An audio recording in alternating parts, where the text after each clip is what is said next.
बिहार की राजनीति में एक बार फिर नीतीश कुमार की चर्चा हो रही है। अब नीतीश कुमार यात्रा लेकर निकले हैं। एक तरफ उनके यात्रा की खूब चर्चा है तो दूसरी तरफ एनडीए से नाराजगी की भी खबर खूब सुर्खियां बटोर रही है और इसका ताना मुना भी बुना जा रहा है। ऐसे चर्चा क्यों हो रही है आपको इस वीडियो में बताते हैं। पहले नीतीश कुमार की बिहार भ्रमण के लिए जो पोस्टर लगी है प्रगति यात्रा को लेकर, उसके बारे में भी जान लीजिए कि प्रगति यात्रा के पोस्टर में क्या कुछ लिखा है। इस यात्रा के पोस्टर में लिखा है बिहार विकास के लिए, हर व्यक्ति के आत्मसम्मान के लिए प्रगति यात्रा।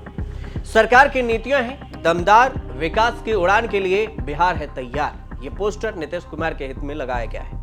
नीतीश कुमार प्रगति यात्रा पर निकले हैं और इसी बीच खबर आई है कि बिहार बीजेपी ने 2025 का विधानसभा चुनाव जेडीयू के नेतृत्व में लड़ना स्वीकार कर लिया और जेडीयू ने भी फटाफट बिना देरी किए हुए एक पोस्टर भी जारी कर दिया ताकि सनद रहे और वक्त पर काम आ जाए। असल में यह सब हुआ बयानबाजी उस बयान के बाद जब केंद्रीय गृह मंत्री अमित शाह ने एक बयान दिया और असमंजस की स्थिति पैदा कर दी थी। एक इंटरव्यू में अमित शाह ने बोल दिया था कि आने वाले बिहार चुनाव में नेतृत्व का फैसला बीजेपी का संसदीय वोट करेगा। तभी से चर्चा शुरू हो गई थी कि बीजेपी बिहार में भी महाराष्ट्र फार्मूला लागू कर सकती है। फिर तो नीतीश कुमार चुनाव बाद मुख्यमंत्री बने ही रहेंगे, चर्चा ये है। लेकिन देखा जाए तो प्रगति यात्रा भी नीतीश कुमार के लिए मिशन 2025 का ही हिस्सा है। बिहार के चंपारण, पश्चिमी चंपारण जिले से प्रगति यात्रा शुरू करते हुए नीतीश कुमार ने जिले को 781 करोड़ रुपए की योजनाओं की सौगात दी। बिहार के गन्ना किसानों को राहत देते हुए खरीद की कीमत में 20 रुपए प्रति क्विंटल बढ़ाने की भी घोषणा कर दी। इस सब के बीच में 25 दिसंबर को पूर्व पीएम अटल बिहारी वाजपेयी की जयंती पर नीतीश कुमार मीडिया के सामने कुछ ऐसे पेश हुए जैसे तेजस्वी यादव से अलग होने से पहले नीतीश कुमार मीडिया से दूरी बनाए हुए हाथ जोड़ते हुए चलते थे। कुछ ऐसा ही नजारा दिखा 25 दिसंबर को भी। आप वीडियो में भी देख सकते हैं कि नीतीश कुमार हाथ जोड़े और फिर मीडिया से दूरी कन्नी काट कर निकल गए। नीतीश कुमार जैसे ही हाथ जोड़कर निकले तो फिर चर्चाएं शुरू हो गई। इस बीच में तेजस्वी यादव ने एक ऐसा बयान दिया जिससे राजनीति में हवा और भी गर्म हो गई और कयासबाजी के जो दौर थे वो शुरू हो गए।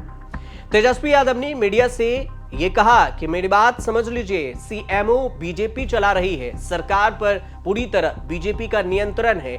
गृह मंत्री अमित शाह बिहार सरकार चला रहे हैं। जेडीयू के 4 नेता हैं जो बीजेपी जो ऐसे हैं कांटेक्ट में है बीजेपी की, और 2 दिल्ली में हैं, 2 पटना में हैं, बीजेपी के संपर्क में।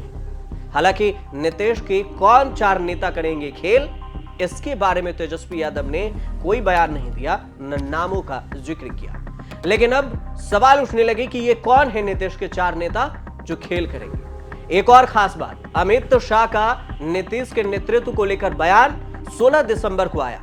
इसके बाद संसद में अमित शाह ने अंबेडकर को लेकर बयान दिया और उनके भाषण को लेकर अंबेडकर का अपमान कर आम आदमी पार्टी के संयोजक दिल्ली के पूर्व सीएम अरविंद केजरीवाल ने नीतीश कुमार को चिट्ठी लिख दी। इसके बाद बिहार के सीएम नीतीश कुमार का अचानक अस्वस्थ हो जाना, एनडीए की बैठक के बाद बीजेपी के प्रदेश अध्यक्ष दिलीप जायसवाल द्वारा नीतीश के नेतृत्व में ही चुनाव लड़ने संबंधित बयान देना और फिर केंद्रीय नेतृत्व के फैसले की बात कहकर जायसवाल का बयान से पलटना, बीजेपी कोर कमेटी की अचानक दिल्ली में 25 दिसंबर को बैठक है और 8 जनवरी को अमित शाह के बिहार आने का प्लान, और इस सप्ताह भर के भीतर कि ये सियासी घटनाक्रम है और इस बीच में ये चर्चाएं हो रही है क्योंकि नीतीश कुमार बीजेपी के बैठक में भी नहीं पहुंचे, एनडीए की बैठक में।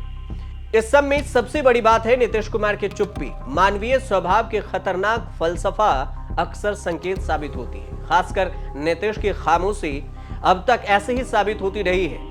पहले भी इसका अनुभव होता है, लोग ये भाप चुके हैं और यही वजह है कि पटना से लेकर दिल्ली तक बिहार के सियासत में फिर एक बदलाव की लोग आहट महसूस कर रहे हैं। कयास लग रहे हैं कि नीतीश कुमार फिर पाला बदलने वाले हैं। जाहिर सी बात है कि अगर ये ऐसा करेंगे तो इनका ठिकाना फिर इंडिया ब्लॉक ही होगा, और ऐसा हुआ भी तो बीजेपी के लिए यह शुभ संकेत नहीं होगा।